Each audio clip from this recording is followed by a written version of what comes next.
The room was polished, rehearsed, and fake. Under the soft lights of the Capitol's press auditorium, Senator John Thune adjusted his red tie with the mechanical confidence of a man used to nodding cameras and muted applause.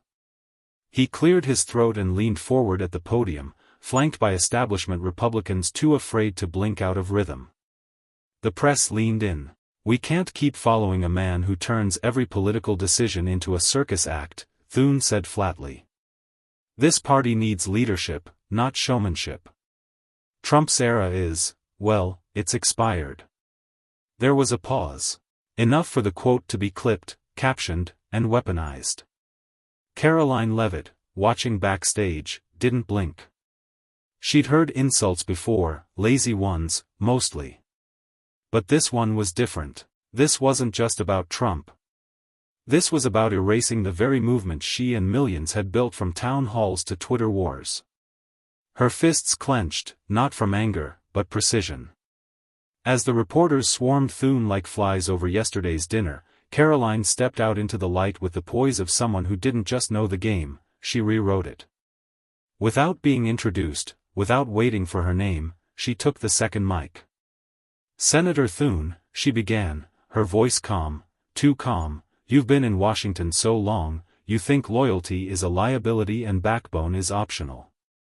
A ripple moved through the press pool. "You mock President Trump's leadership, the same leadership that got you re-elected, kept your phone ringing with donors, and made your face relevant again. But here's the truth, the only reason anyone remembers your name outside of South Dakota is because you occasionally insult someone who built more in 4 years than you've built in 4 decades. The room went still. Even Thune looked like he'd swallowed a rock. Karoline leaned closer. "Trump may speak like a hammer, but at least he swings it himself. You wait for the wind to tell you what you believe." Muffled gasps. Fingers raced over keyboards. This wasn't just a rebuttal. It was an autopsy. The press conference, meant to be another stale attack on Trump's shadow, had turned into a political earthquake, and Karoline was the epicenter. Thune tried to cut in. "With all due respect, Ms. Leavitt." Karoline didn't let him finish. "Respect is earned, Senator. You traded yours for column inches in The Atlantic." A few reporters chuckled, too shocked to hide it. Karoline shifted her weight slightly, her navy blue blazer crisp, her hair pinned with intent. Her tone didn't rise, it cut. "You talk about leadership like you've tasted it. But let's talk receipts. When the border was overrun, you were silent. When the FBI raided Mar-a-Lago, you tweeted a prayer emoji. And now? Now you find your voice to scold the only man in this party who actually fights?" Thune exhaled, visibly rattled. "I believe in unity." "Unity?" she repeated with a laugh. "You mean submission. You've confused rolling over with reaching across the aisle." Reporters weren't just typing anymore, they were live streaming. #LeaveIt's Thune began trending within minutes, picking up steam faster than the senator's heart rate. Karoline didn't stop. "And let's not pretend this is about morals, Senator. You're not mad Trump led. You're mad he didn't ask your permission." Gasps. The room felt smaller. She stepped back, letting the silence burn. A Fox reporter whispered into his mic, "This might be the most brutal political takedown of the year." Thune adjusted his collar, jaw tight. "Look, I came here to speak on behalf of millions of Republicans." Karoline raised a finger. "No. You came to speak for donors in private clubs, not the Americans in broken towns who chant USA at high school football games. You came for applause from pundits, not the parents paying double for groceries." And then, she landed it. "You mocked Trump's leadership? Fine. But today, you mocked millions who still believe in what he started. So let me say this clearly, Senator, you didn't just lose the argument today, you reminded the country why your kind keeps losing elections." Cameras clicked, heads turned. And Thune, for once, had nothing to say. The clip exploded online before Thune even left the podium. On X, TikTok, and Truth Social, Karoline's takedown racked up millions of views within the hour. Edits with dramatic music, slow-motion glances, and bold red captions like, "She ended him," or "Mic dropped," flooded the algorithm. Inside the Capitol, Thune retreated to his office, surrounded by aides trying to spin what just happened. But spin couldn't erase impact. And the impact was seismic. Karoline, meanwhile, exited the press room calmly. No celebration, no high-fives, just a knowing glance to her assistant. "Book me on Hannity tonight," she said. "And make sure the Chiron reads, 'She doesn't speak for the base, she is the base.'" By the time she reached her car, the news cycle had shifted. Fox ran with the headline, "Karoline Leavitt slams Thune in brutal showdown over Trump." CNN, predictably, framed it differently. Pro-Trump firebrand hijacks GOP press conference. But neither could ignore what happened. She dominated the moment. Not with shouting, but with surgical confidence, and facts. That night on Hannity, the host leaned forward, smirking. "You went toe-to-toe with one of the most senior Republicans in the Senate," he said. "Did you plan that?" Karoline smiled slightly. "I didn't plan his betrayal. I just responded to it." The audience cheered. "You called him out for mocking President Trump's leadership. What do you say to people who claim the party needs to move on from Trump?" She didn't hesitate. "You don't move on from a movement, you build on it. Trump awakened a spine in this party. If someone like Thune wants to go back to the country club GOP days, let him. The rest of us are staying in the fight." Twitter lit up again. #Karoline 2026 began trending. Across the country, MAGA loyalists felt heard. In Thune's office, silence. He wasn't just beaten rhetorically, he was exposed. He'd tried to erase Trump by proxy. Instead, he'd spotlighted the very woman carrying Trump's message louder, younger, and without apology. The next morning, mainstream media tried to reframe the fallout. The Washington Post called her a rising but reckless voice in the party. MSNBC aired a segment titled, "The Problem with Populist Provocateurs Like Karoline Leavitt." It didn't matter. On the streets of Des Moines, in diners in Georgia, in barbershops across Arizona, the soundbite that stuck wasn't from Thune's press conference. It was Karoline's. "You mocked Trump's leadership? You reminded the country why your kind keeps losing elections." Even some moderate Republicans, ones who'd silently drifted from Trump, found themselves nodding. She said what needed to be said, one caller told a conservative radio show. Thune's had 20 years to lead. Trump had 4 and changed the whole landscape, said another. By noon, Karoline had been invited on 4 more networks, including Newsmax and Real America's Voice. She chose just one. "I'm not doing a media tour," she told her staff. "This isn't about riding a moment. It's about creating momentum." But not everyone was celebrating. Back inside the Capitol, Senator John Thune sat across from a few senior GOP colleagues, faces red with a mix of frustration and fear. "You let her steamroll you," one snapped. "Now the base thinks she's the future," another muttered. Thune said nothing. He knew the truth, they weren't wrong. His attempt to distance the GOP from Trump had backfired. And worse, it had given Karoline a megaphone larger than ever before. That evening, at a grassroots fundraiser in Manchester, New Hampshire, Karoline stepped onto a modest stage in front of 300 people, most of whom had never seen her live. Phones rose into the air. Applause rippled. She didn't come with a long speech. Just a truth she believed in. They mock Trump because they fear what he proved, that this party isn't theirs anymore. "It's yours," the crowd roared. And in the back of the room, a young staffer whispered to her colleague. She didn't just win the fight with Thune, she started a fire. By Friday morning, Karoline's inbox was overflowing.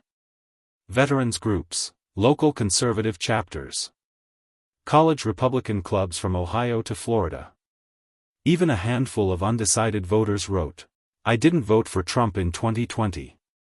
But if people like you are leading now, I might reconsider." Fox News plastered the headline. "Leavitt leaves Thune stunned, base responds loudly."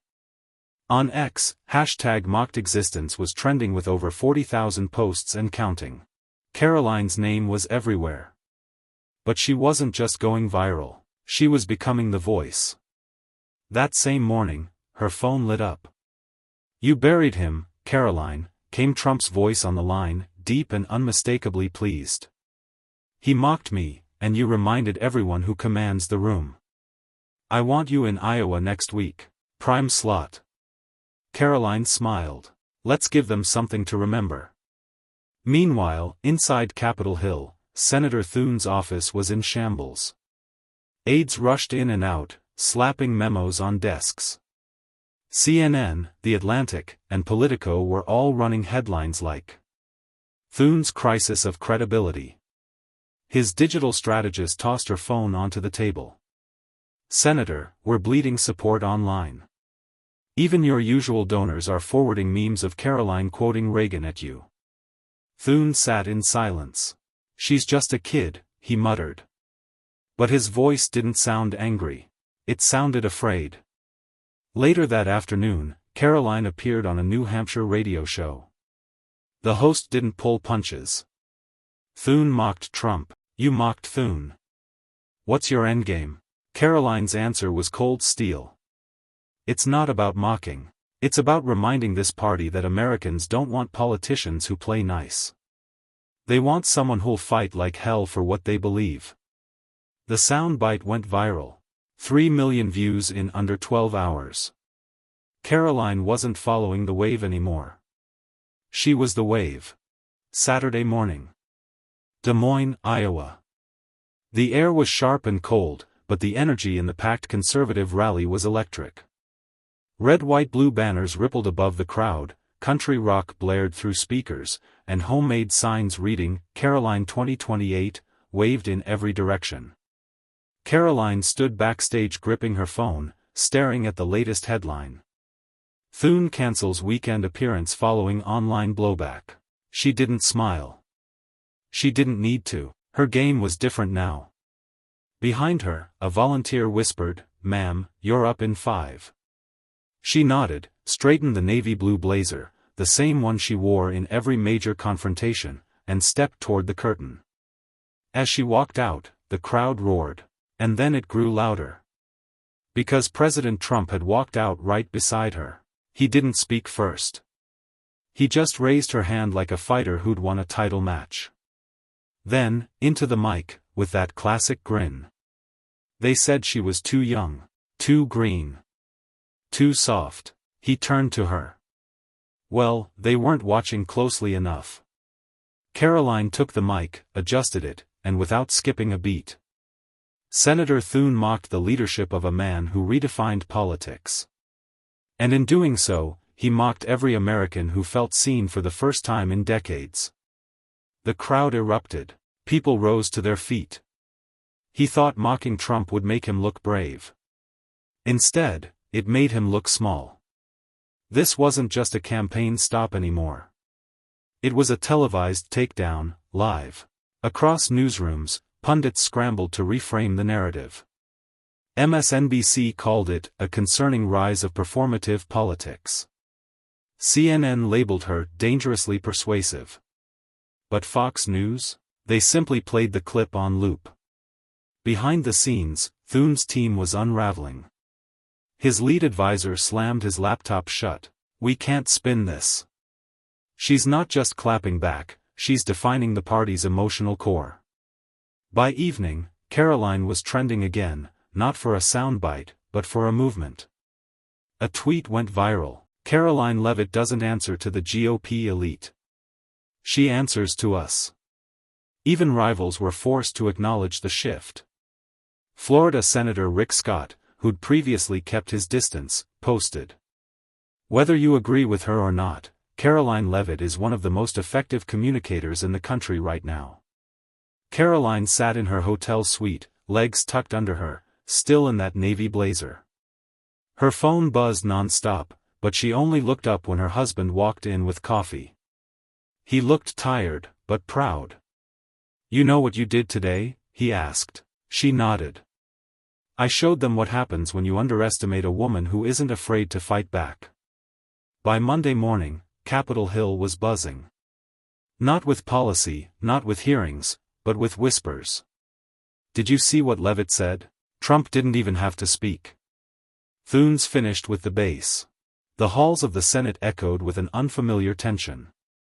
John Thune, Majority Whip and longtime establishment figure, walked through the marble corridors like a man in a storm, eyes down, lips tight, avoiding cameras as reporters trailed behind him. Senator Thune, any comment on Karoline Leavitt's Iowa speech? No answer. Across D.C., Karoline was already sitting with a camera crew. Not for a fluff interview, but a high-stakes segment on 60 Minutes. The anchor leaned in with that classic bait. Don't you think your tone is divisive? Karoline smirked lightly. The truth usually is, especially for people who've had power too long and accountability too little. The producer nodded off camera. They had gold. The network knew it. She didn't raise her voice. She didn't name-call. But she surgically dismantled narratives with polished ease. Her words were weapons, and she wielded them with frightening control. Meanwhile, Trump's team saw opportunity. Start building a new digital ad campaign, his strategist barked. Cut her Iowa speech. Brand it, she fights for you. We ride this wave. In private circles, GOP donors began making quiet inquiries. Is she running? If not 2028, then VP? Back in Thune's office, his senior staff gathered. We need damage control, one aide said, pacing. Then stop making it about her, another said. Start talking policy again. But it was too late. Policy wasn't trending. Karoline was. She had reshaped the battlefield, not with legislation, but with cultural clarity. In a single week, she had painted Thune as the elite bureaucrat, Trump as the embattled fighter, and herself as the bridge between them.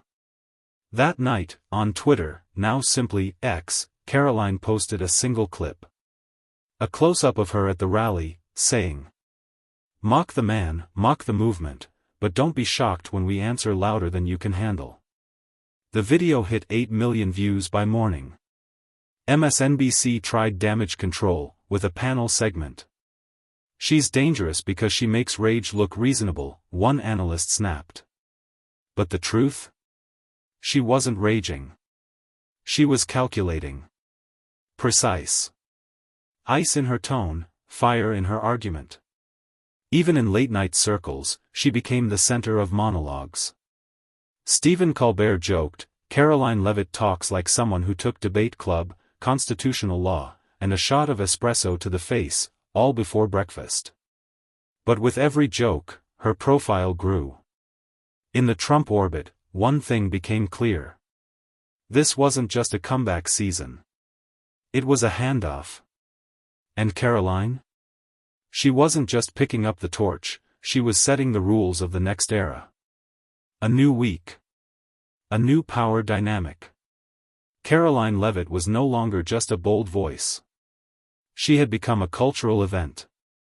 Every podcast wanted her. Every conservative news host begged for airtime. Even some left-leaning shows reached out, cautiously, like they were handling live explosives. And yet, Karoline remained calm. Disciplined.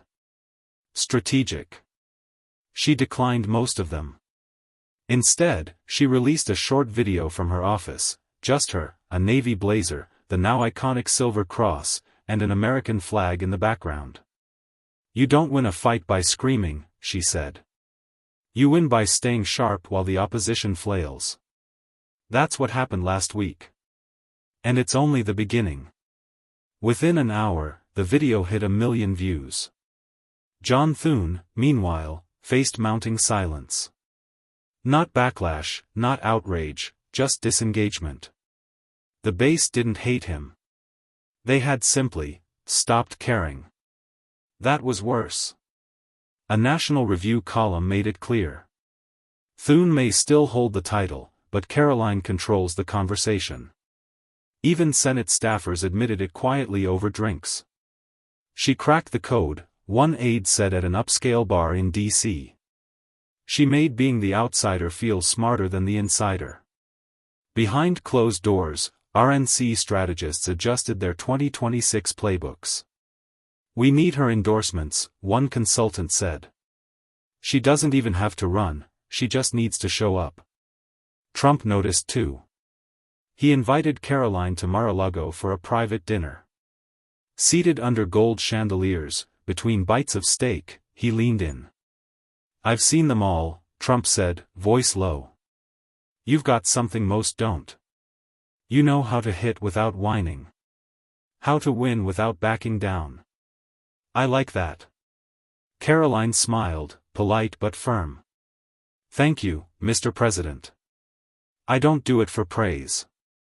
I do it because no one else will." Trump nodded. He understood.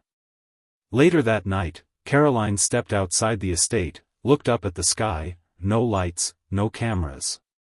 Just stars and silence. Her husband called. "You're everywhere again," he said with a laugh. "Fox, X, even TikTok. People are calling you the conservative AOC, but, like, smarter." She chuckled. "They can label me whatever they want. All I know is, I'm not done." Back in Washington, whispers turned to questions. Would she run? For Congress? Senate? VP? Thune's team feared the worst, that she didn't even need a title to hold power. By Friday, a new poll shocked the Beltway. Most influential young conservative in America? 68%, Karoline Leavitt. 12%, Vivek Ramaswamy. 8%, Elise Stefanik. 4%, others. It was undeniable now. The conversation no longer revolved around the old guard or even Trump himself. A new pillar had risen. And her name was Karoline. The establishment never stays silent for long. That Friday night, a statement dropped on official Senate letterhead. Polished. Cold. And desperate. Leadership must be defined not by viral moments, but by policy maturity. Americans deserve more than slogans. They deserve seriousness. Senator John Thune. Cable news hosts pounced. Jake Tapper read it live on air. Sounds like someone didn't enjoy the Iowa spotlight shifting. Even Rachel Maddow smirked. Karoline Leavitt lives rent-free in at least one senator's head. But Karoline? She didn't fire back, not right away. She waited 24 hours. Let the press swirl. Let the Beltway bubble try to reclaim relevance. Then, Sunday morning, she released a video. No dramatic lighting. No production frills. Just Karoline. At her kitchen table. Holding the letter. Senator Thune says Americans deserve seriousness, she said calmly. I agree. Which is why I've been serious, about border security, about inflation, about the working class being ignored by elites who have 30-year careers and no courage left. She held up the letter. This is the sound of a dying narrative. She dropped it, deliberately, onto the table. The sound echoed like a gavel. It went viral, again. Meanwhile, Thune's staff scrambled. They hadn't expected her to weaponize calm. They were prepping for fire. She gave them ice. In donor circles, panic set in. She's not running yet, but if she does, one GOP fundraiser said over Zoom, she'll own every headline. Every room. She's more dangerous than they think, because she's disciplined. That Sunday night, CNN's panel debated strategy. She doesn't overreact, one analyst said. She waits. Then drops facts like a guillotine. Even liberal voices began admitting, Karoline wasn't a fluke. She wasn't Trump-light. She was post-Trump, same fire, but with surgical delivery. And it rattled people. Behind the scenes, Trump's 2024 team invited her again. This time not to talk. This time, to plan. One senior advisor spoke off record. Trump respects her. He sees something, future-proof. She's not trying to be him. She's trying to win differently. That makes her valuable, and dangerous. Back in New Hampshire, Karoline took a walk with her husband. The snow hadn't fallen yet, but the chill in the air carried the promise of something coming. He asked her gently. If they ask you to run, really run, will you? She looked ahead. Long silence. Then. I won't run for a seat. I'll run to change the table entirely. Monday morning. Fox News hit send on a push alert. Karoline Leavitt to join Trump in major 2026 strategy summit. Across Capitol Hill, the energy shifted. Not panic. But something worse for the establishment, anticipation. Behind closed doors in Thune's office, advisors whispered. She flipped his attack into a platform, one aide admitted. She made him sound like the past. Another chimed in. She's not even running, and yet every camera follows her. She's rewriting the rules. Across the hall, a younger senator texted a colleague. We need to learn from her. Or get steamrolled. At Trump Tower, the former president watched clips of Karoline's kitchen table response. He laughed. That's how you hit without screaming, he muttered. But then his tone turned serious. He turned to his closest advisor and said, I want her at the table. Not in the press room. In the war room. That same day, Karoline received a call. Not from a PR team. Not from a donor. From Trump himself. His voice carried a mix of familiarity and weight. It's time. Not just for messaging. For reshaping the whole movement. Are you in? Karoline didn't hesitate. I didn't fight this hard to just talk. Let's get to work. By nightfall, the news exploded. Leavitt invited to join 2026 National Conservative Strategy Board. Thune, watching from home, sighed. He knew what it meant. He hadn't just lost a PR battle. He'd helped launch a rival era. John Thune tried to bury a rising voice with words. But Karoline turned his shade into fuel. In a political world built on noise, she mastered silence, precision, and facts. This wasn't just a rebuttal. It was a revolution. Stay tuned, because this isn't the end. It's only the beginning.